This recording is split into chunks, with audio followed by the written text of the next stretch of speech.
लगभग 3200 वर्ष पहले की बात है। दक्षिण दिशा में हर्षवर्धन नामक एक राजा हुआ करता था। उसके राज्य में चारों ओर खुशहाली थी। राजा और प्रजा दोनों धनवान थे। वह अपनी पत्नी कलावती और पुत्र सूर्यवर्धन के साथ प्रसन्नता पूर्वक जीवन व्यतीत कर रहा था। देव उठनी 11 को राज्य में कोई भी अन्न नहीं बेचता था। उपवास रखकर सभी निवासी फलाहार किया करते थे। एक बार भगवान विष्णु ने राजा की परीक्षा लेना चाही। भगवान ने एक सुंदर स्त्री का रूप धारण किया और एक वृक्ष के नीचे बैठ गए। अपने रथ पर राज्य का भ्रमण करता हुआ राजा उधर से निकला और अपूर्व सुंदरी को देखकर चकित रह गया।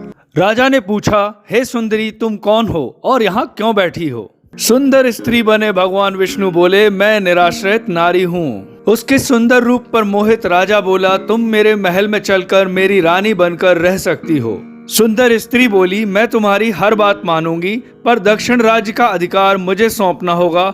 महल में भोजन मैं बनाऊंगी और वही तुम्हें खाना होगा। उसके रूप पर मोहित राजा ने उसकी सभी शर्तें स्वीकार कर लीं। अगले दिन एकादशी थी। रानी के आदेश पर महल में मांसाहारी भोजन पकाया गया। जब रानी ने राजा से खाने के लिए आग्रह किया तो राजा ने कहा, आज एकादशी है, मैं केवल फलाहार करूंगा।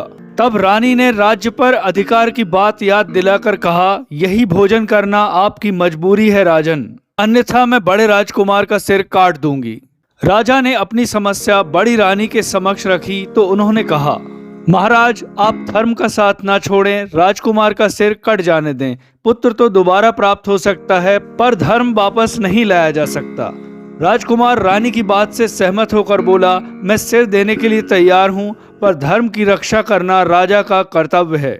दुखी मन से राजा राजकुमार का सिर देने के लिए तैयार हो गया तो भगवान विष्णु अपने वास्तविक रूप में प्रकट होकर बोले, राजा, यह तुम्हारी कठिन परीक्षा थी जिसमें तुम सफल हुए। भगवान विष्णु प्रसन्न मन से राजा को वरदान देकर अंतर्ध्यान हो गए।